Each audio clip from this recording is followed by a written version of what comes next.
Olá, bom dia, seja bem-vindo ao Discurso Direto. É quinta-feira, dia 26 de março, e são meus convidados a Bárbara Barroso, ela é jornalista do Dinheiro Vivo. Bem-vinda, Bárbara. E também o Laurent Philippe, conhecem, é músico. Bem-vindo, Laurent. Bem-vindo. Já tinha saudades suas. Bem-vindo. Também. 21 044 11 45, já sabe, é o número que pode e deve ligar para fazer parte deste nosso Discurso Direto. Vamos então, como sempre, fazer a nossa habitual revista de imprensa desta manhã. Hoje começo pelo Diário de Notícias.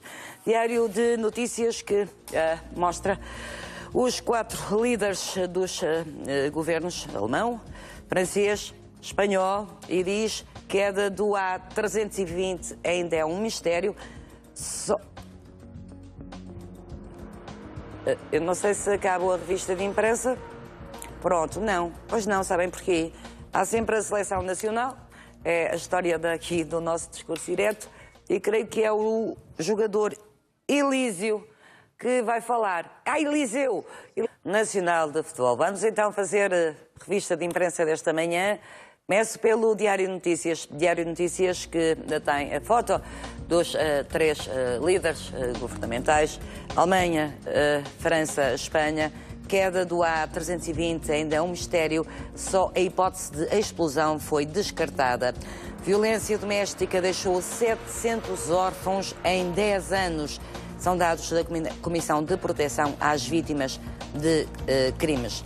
Cavaco, Passos, Portas e Núncio, só havia 4 nomes na lista VIP do Fisco. Operação Marquês, ex-professor de Sócrates suspeito de pressionar Santos Silva. Jornal Público, Supervisão devia ter visto mais cedo crise no BES. Admite ministra, foi na última audição, a ministra das Finanças diz que não faz parte dos instrumentos que o governo tem apoiar empresas não financiadas. Tragédia nos Alpes, mais do que as causas, famílias querem os restos mortais. Entrevista a Henrique Neto, o primeiro candidato presidencial. Não considero que Guterres possa fazer as mudanças que o país necessita. Também a economia cresce com euro fraco e petróleo barato. Jornal I, Manual dos Espiões do SIS, prevê escutas ilegais, vigilâncias e pagamento a fontes. O I teve acesso às 222 páginas do livro que é o Código de Conduta e Comportamento de todos os espiões portugueses. Tragédia nos Alpes, recolha dos corpos pode demorar semanas. Grécia, conheça, se ainda não conhece, a história da ocupação alemã na Segunda Guerra Mundial. Correio da Manhã, CM revela escutas de Sócrates, pede dinheiro a amigo dezenas de vezes. E se puderes trazer também daquela coisa que gosto muito. Bom, é uma das frases que aqui o Correio da Manhã teve acesso. Pilotos falharam comunicação com torre de controle, é um mistério na tragédia dos Alpes. Jornal de Notícias, secretário de Estado tinha o nome na lista VIP do Fisco. Acesso a dados de Paulo Núncio fazia soar alerta entre as chefias da autoridade tributária. Valentim Loureiro deixou milhões de euros de faturas falsas. O atual executivo de Gondomar condenado a devolver verbas comunitárias usadas numa etar. Caixa Negra ainda não deu pistas sobre tragédia aérea. Dizem os jornais, houve desenvolvimentos que ainda não estão confirmados. E também a Operação Marquês, professor acusado de pressionar Santos Silva para incriminar Sócrates. Vamos aos financeiros. Diário Económico, o BCE inicia exame à Banca Nacional e pode exigir mais capital. TAP ainda tem 105 milhões retidos em Angola e Venezuela. TAP que fechou 2014 com prejuízo de 46 milhões, mas isto também devido à compra de novos aparelhos, novos aviões. Também, Banco de Portugal prevê que a economia só volte a níveis pré-crise em 2017. Negócios, empresas pagam 581 euros a novos trabalhadores, câmaras perdem 19 mil funcionários, ministro alerta para risco de Salgado sair beneficiado. O que deve fazer se utilizarem o seu NIB? É a fraude com os números das contas que podem levar à criação de listas negras. Vamos então aos desportivos. O jogo Forcing por Aboubakar. O Porto pediu a dispensa à seleção dos Camarões e Lopetegui conta com ela esta semana. O Porto pode eliminar o Bayern, diz Godin, central do Atlético de Madrid. O Alisson é a aposta no Sporting e no Benfica. Cristante não quer voltar à Itália. A bola. Sem Gaetan, o Benfica perde pontos, volta o mais valioso.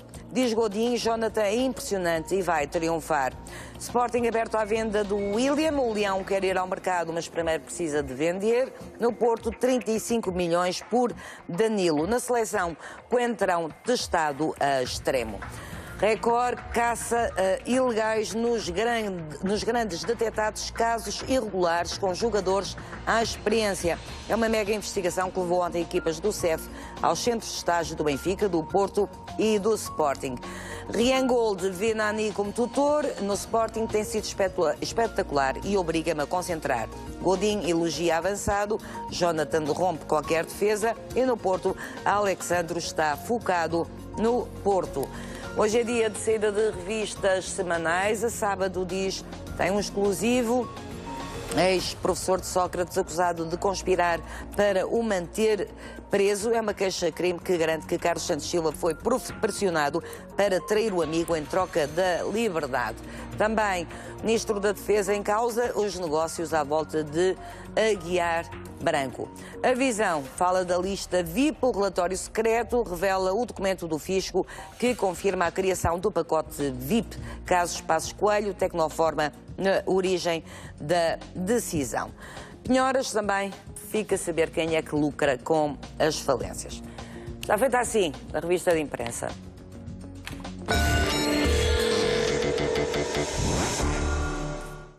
(21 044 11 45), já sabe, é o número que pode e deve ligar para fazer parte deste nosso discurso direto.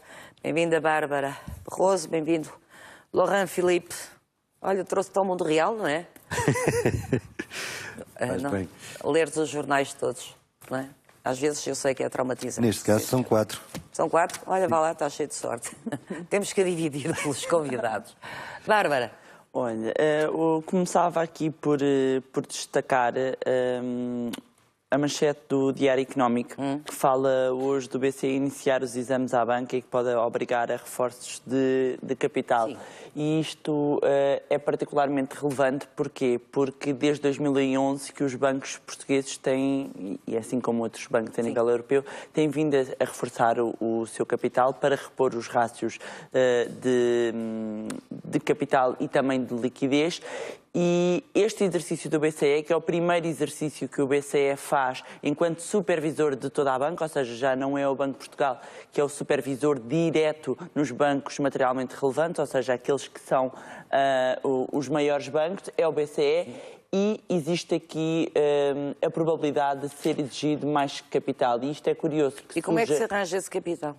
Junto dos acionistas, ou fazendo um aumento de capital no mercado, que pode, em alguns bancos, mexer com a estrutura acionista dos bancos. Sim. Isto é particularmente relevante e interessante no dia em que o BCP anunciou também que reduziu na Polónia. Para se perceber, a Polónia sempre foi a joia da coroa do BCP e numa altura, sobretudo, em que o mercado a nível nacional não dava tanta rentabilidade, era da Polónia que vinha o grosso de rentabilidade do BCP. Nuno Amado, presidente do BCP, sempre disse que a Polónia era para vender, que não era para vender, aliás. Sim. Aqui vai-se fazer uma operação de venda acelerada e está a vender 15,41% do capital.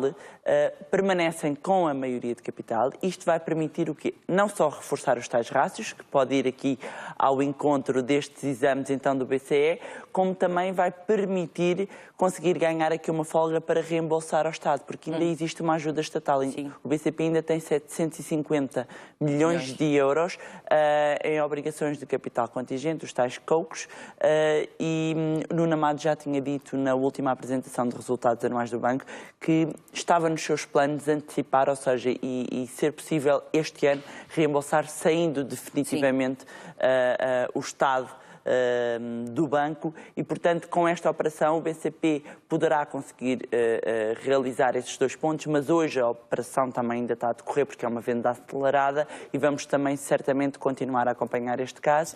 Esta parte do BCE também acontece numa altura em que decorre a venda do novo banco, ou seja, estamos num momento de grandes mexidas na banca nacional. Setor bancário. E portanto, e porquê? Porque se a venda do novo banco for inferior aos 4,9 mil milhões que forem injetados, terão de ser os outros bancos a suportar. Ora, se os bancos têm que suportar e ainda têm que reforçar rácios de capital, será complicado aqui para os bancos e é por isto que esta notícia é relevante nesta altura. Vamos continuar a conversar e, nomeadamente, também das afirmações da Ministra na última sessão de inquérito. Laurent, de certeza que não me vais falar da banca.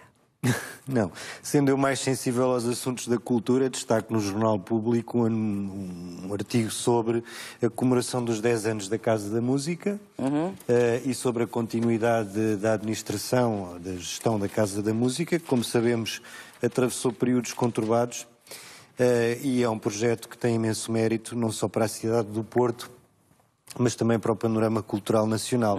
E esses 10 anos vão ser celebrados com 4 dias de atividades, algumas delas, se eu bem entendido, porta aberta ao público. Sim. O que é interessante, o presidente dos fundadores, que é Valente de Oliveira, que já foi também ministro, assegura a continuidade e diz que não vamos alterar uma coisa que está a correr bem, o que é algo que sabe sempre bem, não é? Alguém que aposta e continua a apostar na música, na educação, numa grande programação, por muito que às vezes isso custe dinheiro, não é? Sim, porque tem que haver continuidade nos processos de programação de uma instituição. Tem que haver uma política que defina a longo prazo em que sentido é que se quer avançar. E se há situações conturbadas em que isso é permanentemente posto em causa, isso também afeta de alguma forma a identidade do próprio projeto. Exato. Projeto que consideras que, e nós apesar de tudo e por esse país real que tu conheces musicalmente ou culturalmente melhor do que eu, é muito rico e as pessoas muitas vezes não têm a noção da sede que toda a gente tem de cultura. Mas lá está, se nós virmos a participação do público normalmente relativamente às salas que estão espalhadas pelo país, muitas das salas estão extremamente bem equipadas. Muito bem. Nós vemos que de facto se justifica ter todo um circuito cultural que, na minha opinião, até deveria ser mais bem concertado, criando uma rede mais eficiente entre essas várias salas para poder criar mais oportunidades de itinerância para os projetos, reduzir os custos desses projetos e satisfazer a curiosidade de um público que existe. Devia haver uma estrutura que pudesse coordenar esses projetos. Sem dúvida. Não é? Bárbara, conta-me tudo. Relativamente à audição da Ministra, ontem foi a última audição da Comissão de Inquérito ao caso do BES e do GES. Estavam previstas mais de 100 audições, mas acabaram por ser ouvidas cerca de 50 personalidades. A Ministra das Finanças ontem fechou, não disse nada de materialmente novo, ou seja, reforçou não só os pontos que o Governador do Banco de Portugal já o tinha feito, como também veio dizer que a resolução do BES de facto era a melhor opção, garantindo que em termos de custos mesmo para o erário público seria sempre menos mal e menos má a resolução do que uma liquidação ou mesmo uma recapitalização pública. Porquê? Porque essa fatura passaria para os contribuintes em vez de ser repartida pelo setor financeiro e deixa aqui uma abertura, isto já foi mesmo no final, sim, de que quer que sejam apuradas responsabilidades e que admite inclusivamente que a supervisão se calhar devia ter visto mais cedo. Indo ao encontro do presidente da CMVM, por exemplo. Sim, e além ainda fala Ricardo também... Salgado mesmo. Sim, e que os auditores deviam ter visto mais cedo. Aliás, há uma frase na audição de Álvaro Sobrinho, o antigo presidente do BESA, que chegou a dizer que se descobriu mais em 2 meses no período de férias do que em 12 anos. Portanto, aqui a Ministra também, nesta frase, ela chega a dizer que houve falhas de gestão, de governance, e que é preciso também apurar as responsabilidades da auditoria que deviam ter visto aquilo que não viram, e que, de facto, a supervisão, se calhar, também devia ter sido mais cedo. Agora vamos aguardar pelo relatório, que irá compilar toda esta informação das personalidades que passaram, e a partir daí, certamente a Ministra, o Governo e a Ministra, enquanto da tutela, responsável pela tutela do Banco de Portugal, irá certamente tomar as providências para o apuramento de responsabilidades. E há outra afirmação que eu também queria que comentasses ou que me descodificasses, mas ouço primeiro o Aldino Oliveira. Bom dia, está ligado à Suíça. Aldino. Ora, muito bom dia. Olá, bom dia. Muito bom dia, muitos cumprimentos para a senhora e para os seus convidados. Bom dia. Eu estou a telefonar para a senhora e eu não vou discutir nem de política, nem de futebol. Tudo da bem. política não percebo, do futebol sou portista, mas também passo um bocadinho ao lado. Eu só queria debater duas questões. A primeira é esta. Eu vejo todos os dias a TVI. Vejo muitos reclames, publicidade do Calcitrim e do Vida Melhor. É ali ao lado, não é aqui? Sim, diga, Aldino, diga. O que se passa? Eu sei. O que se passa é que no Calcitrim e no Vida Melhor há o número do telefone para o estrangeiro. Sim. Para a gente que quiser comprar, podemos telefonar para este número que nos será enviado esses medicamentos, inclusive até colchões. Já comprei um daí que veio para aqui, com o número do telefone português.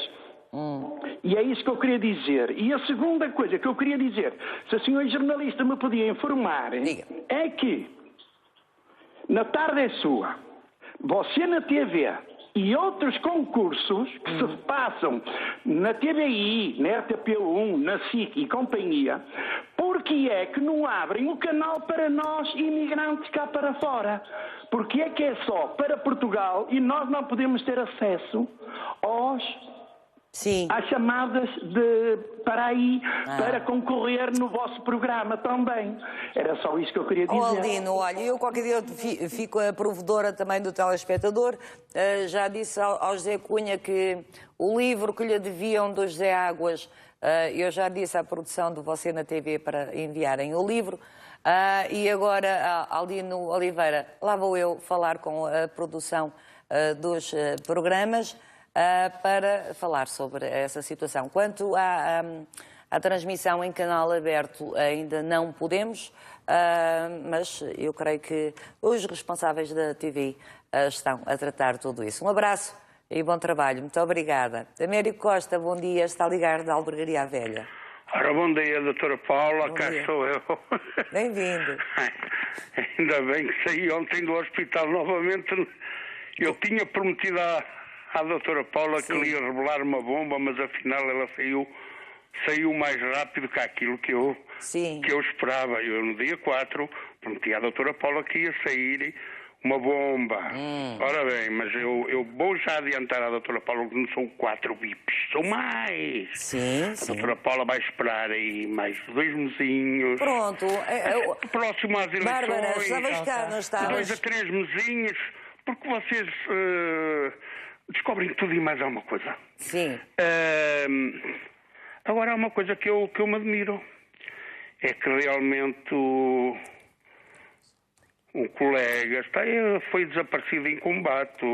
Qual? É Ricardo Lourenço, não é? Parece que está desaparecido em combate, porque ele até agora estava todos os dias no canal da concorrência e agora parece... Não sei, desapareceu, também está muito. E o secretário de Estado também não se sabe. Os outros pediram admissão. É mentira. Eles foram simplesmente demitidos. Quer dizer, é uma balda. Sim. É uma balda. E vai continuar. E a doutora Paula vai ver que daqui por 2, 3 meses essa lista vai ser muito mais completa do que diz hoje a visão. Sim. E de maneira que, olha, estamos nisto. Estamos nisto. Estamos nisto. Estamos nisto e estamos muito bem. Quanto à sua convidada aí, à sua direita, A senhora está a contar agora o dinheiro vivo, mas eu estou com muita má fé que ela que daqui para diante vai começar a contar é um mau dinheiro. O mau quê? Américo Costa, estou a ouvir mal. Em vez, eu estou a dizer que a sua convidada, por enquanto, vai contando o dinheiro vivo. Mas eu acho que daqui para a frente ela vai começar a contar o dinheiro morto. A contar o dinheiro morto, vivo. pois. E o outro senhor ainda vai receber, segundo a Ministra das Finanças, ainda é capaz de receber uma indenizaçãozinha. Quer dizer, isto é tudo muito complicado. Américo, um abraço. Olha, um abraço. E lá ficamos nós à espera. Lá ficamos à espera das suas revelações. Eu também acredito que há mais nomes. E pronto, o Pedro Neves Sousa continua a acompanhar os treinos da seleção. Pedro, devem estar a chamar ordem. Mais em ordem do que já vamos falar mais de cultura e também do teu projeto, que é bem interessante, Laurent.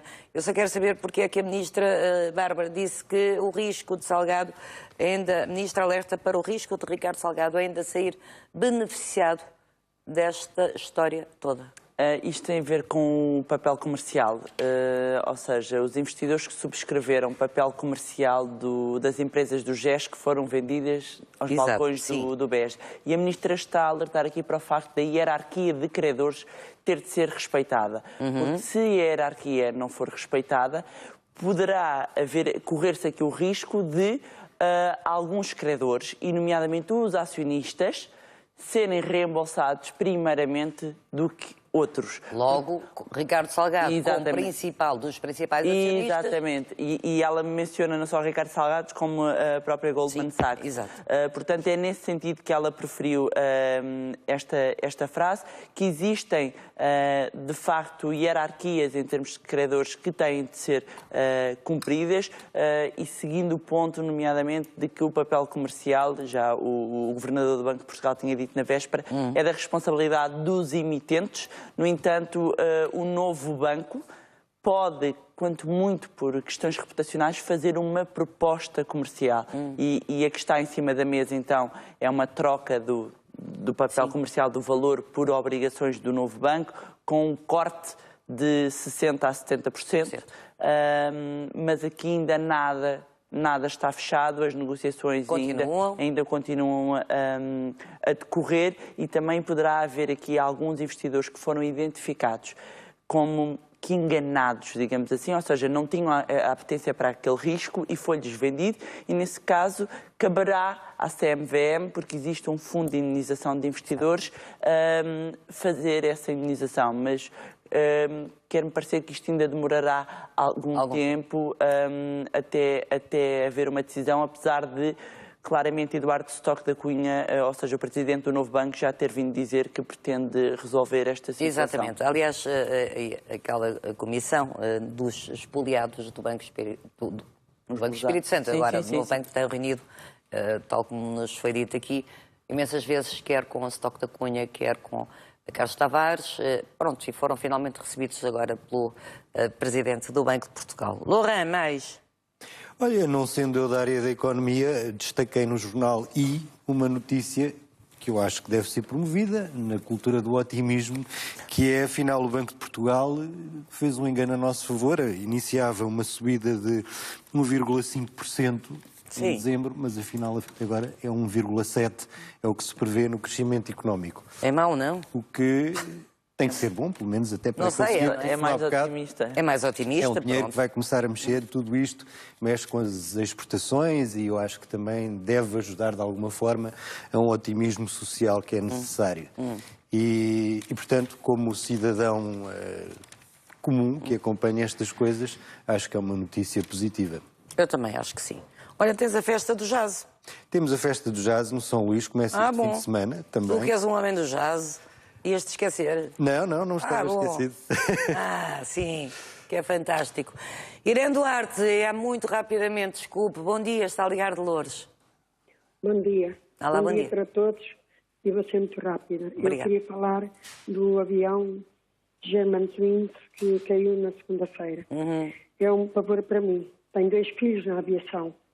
Uma chefe de cabine há 22 anos na TAP. Sim. E outro piloto na White Airlines. Quando os meus filhos saem para fora, eu entro em pânico. Eu choro, eu grito. Apanhei uma depressão por causa disso. Porquê?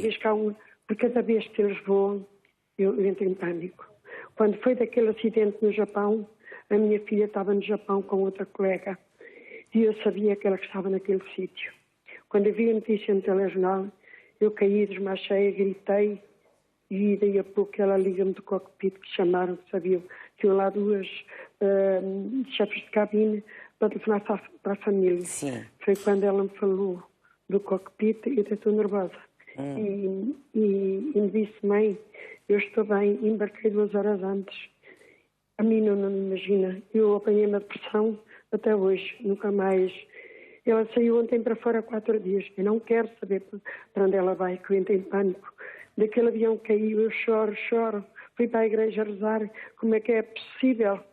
E é assim, minhas senhoras, era só isso que eu queria dizer. A nossa solidariedade... Por favor, eu entro em pânico. Nunca entre em pânico, porque então entraríamos em pânico sempre que os nossos filhos saem de casa para qualquer sítio. E o que é verdade é que, felizmente, pronto, o impacto destes acidentes é traumático e se a sua filha... Acho que não entra em pânico ela, pois não? Não, por acaso não. Claro, está a ver? Porque nós confiamos nos nossos tripulantes, como é óbvio, e não há uma causa só. E eu estava muito mal, ela perguntou, mãe, o que é que a mãe tem? Para onde é que tu vais? Vou para os Alpes de Itália. E ando 3 dias fora. O que é que a mãe tem? Eu disse que eu não lhe quis falar. Não tenho nada, filha. Mãe, não ligue, vai correr tudo bem. E é assim. Claro que vai correr tudo bem, Irene. E é energia positiva, mais nada. Sim. Está bem? É energia positiva, como é óbvio, porque tudo há um risco na vida e são profissionais, apesar agora da Caixa Negra dizer que houve um dos copilotos, um dos pilotos, o comandante saiu do cockpit, também podem sair desde... Mas as autoridades alemãs... Exato, as autoridades alemãs, e podem sair, atenção, desde que fique lá, como é óbvio, vamos ter calma e saber o que é que aconteceu e pronto, a vida é um risco, infelizmente. Joaquim Dias, bom dia, está a ligar de Gondomar. Olá, bom dia para si e para os seus convidados. Bom dia. Olha, eu sou uma pessoa que o tempo até está bom, que assim vai arranjando as ideias, eu sinto-me indignado. Sim. Mais uma notícia que a violência sobre as crianças, sobre os idosos, em 2014 tornou a aumentar. Verdade. Isto é uma pouca vergonha, isto. E há desses senhores aí, ainda ontem ouvi o Bagão Félix e a secretário de Estado lá com a lista de BIP e o Passos Coelho a dizer que era mentira já no final do ano. Isto é uma pouca vergonha, isto. Não há ninguém que direito isto. O Presidente da República anda caladinho. Ele só sai quando vai para o estrangeiro, não sei fazer o quê. É uma pouca vergonha isto. É crianças a morrer à fome. E vêm para aí deitar foguetes e champanhe lá com o crescimento de 1%. O que é isso? Crianças a morrer à fome, idosos a morrer à fome, o interior desertificado, tudo a morrer, os hospitais, é a colocação dos professores, é a justiça, é tudo. Isto está no poço, isto ainda há comentadores como Camilo Lourenço, Medeiros Ferreira, não sei o que mais, que isto está tudo bem, mas está tudo bem o quê? Vamos cair na nossa terra, vamos cair no país real, caneco. Vamos cair no país... Sim. Eu não estou a dizer para vocês convidados, mas há alguns comentadores que não mintam aos portugueses, que digam a realidade do país, que saiam à rua, cara. Que saiam à rua, que venham ver os sem-abrigo, que venham lá ao coração da cidade. Penhoraram aquilo, essa gente a ser penhorada e tudo mais, e não tivesse um indivíduo licenciado, venderam uma casa, devem 17 mil euros, está desempregado. E venham para aí para a televisão comentadores de que está tudo bem. Joaquim Dias, aqui fica a sua... Desabafa à vontade, Joaquim Dias, e sobre a violência doméstica, cabe a todos nós termos noção ou aperceber-nos disso. Já agora, no dia 29 de março, é na batalha que vai começar, eu espero estar lá, uma campanha contra, depois da violência doméstica, depois da violência no namoro, que começa muito cedo. Agora é a violência, uma luta da violência, contra a violência na terceira idade. Eu conto estar lá a participar nessa campanha, alertar que os nossos velhos têm todo o direito e nós temos todos os deveres com eles. Laurent, muito obrigada, Joaquim. Laurent, Lova. O nome é bonito. Quer dizer a ópera como veículo de aprendizagem. É um projeto formativo que chega dos Estados Unidos depois de muitos anos de desenvolvimento, de experiência. Foi implementado em Espanha em 2009 e neste momento conta já com 150 projetos a funcionarem em escolas e em centros de inserção e comunidades. O que tu pretendes com esta formação, tu estás a formar formadores para ir para as escolas, para ir para os sítios mais diversos. Eu não estou a formar. Aproveito para explicar que este programa, que é um projeto piloto neste momento, tem o apoio do Alto Comissariado para as Migrações, através do programa Escolhas. É um programa apoiado pelo Fundo Social Europeu e é desenvolvido em parceria com a Associação Ibisco, que promove, lá está, o otimismo. Isto é importante porquê? Porque tem que ver com a formação, tem que ver com a inserção social e tem que ver com o desenvolvimento de ferramentas emocionais e práticas para que professores do ensino básico, monitores que trabalham com projetos de exclusão e inserção social possam ter esta ferramenta para trabalhar e para que as comunidades possam utilizar isto, através da formação desses mesmos monitores, para melhorar a qualidade do ensino e, como referi, a inclusão social. E, portanto, é a música como catalisador, não é? De emoções? O projeto vai... E difusor depois, não é? Vai desde a criação de uma companhia, ele ensina as pessoas a trabalharem em companhia, para atingirem um objetivo específico. Sim. Laurent, Lova, podem ir à internet ver o projeto. Parabéns. Podem ir também ao Facebook, está lá, Lova Portugal, e vão saber mais sobre este projeto. É isso mesmo. Parabéns, Laurent, e eu creio que é pela música também que nós muitas vezes expandimos as nossas emoções ou as nossas tristezas. Bárbara, sucessos para ti, para o dinheiro vivo, espero eu, e vamos continuando a conversar. Obrigada aos dois. É a jornalista Lourdes Baeta que atualiza já a seguir toda a informação. Continue connosco.